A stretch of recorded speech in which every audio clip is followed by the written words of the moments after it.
Hi guys, welcome back to our channel. We are Jennifer and Jessica, and we are twin sisters who love to share everything hair and beauty related. So if you're interested in that kind of content, kindly hit the subscribe button and keep watching. Guys, in this video, we'll be focusing entirely on Moringa and all of its benefits for hair growth. This video showcases the two ways we use Moringa to grow our hair. The first is a Moringa hair growth oil and the second is a Moringa hair tea. So let's get started. Moringa is found across tropical and subtropical parts of the world. Various parts of the plant are a good source of protein, vitamins, amino acids, and beta-carotene. But most of all, Moringa is known to possess some magical benefits for the hair.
The first benefit of Moringa is that it helps develop the hair cells. It is rich in amino acids, which are building blocks of cells. This therefore helps in rejuvenation of hair and thereby reduces alopecia.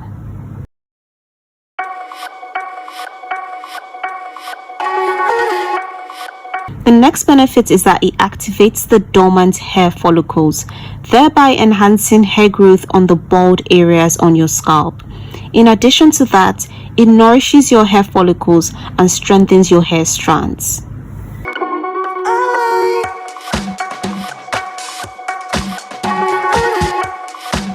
Moringa also helps improve hair growth. It does this with its rich quantity of zinc, omega-3, vitamin A, and iron, which are very essential for hair growth.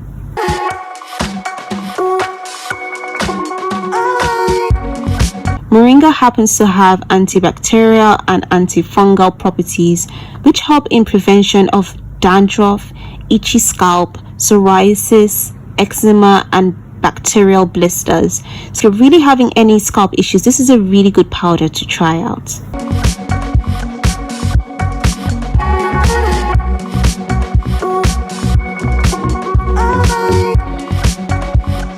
Now, last but not least, Moringa prevents premature graying.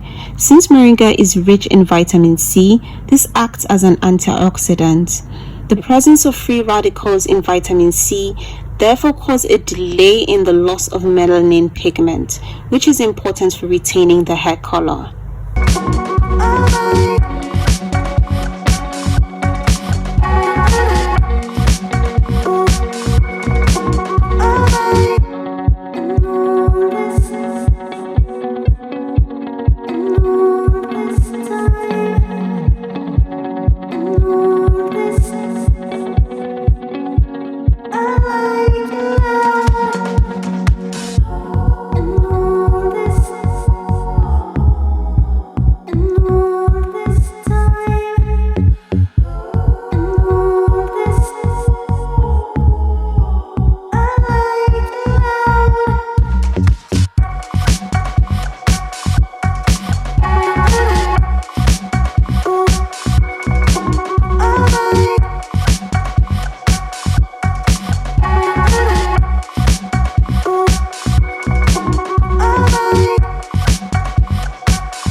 The method of applying moringa also plays a very important role in enhancing its advantages. Moringa can be applied as a hair oil when mixed with a rich carrier or essential oil like this recipe displays. It can also be mixed with a solvent such as rose water, rice water, or just regular distilled water like we also showed in our second recipe. Lastly, moringa can be consumed orally as a juice or a tea, or even maybe put into your smoothie. This just helps the health of your body overall as well as your hair growth. But our two favorite ways of using moringa is as a hair oil or as a hair tea. So you guys should let us know in the comment section below, what is your favorite way of using moringa and which of these recipes do you think you're going to try? We really enjoyed making this video to share with you guys our favorite ways of using moringa for hair growth. If you enjoyed it, please leave a comment down below and let us know if you have any questions. Until then, we'll see you guys later. Bye.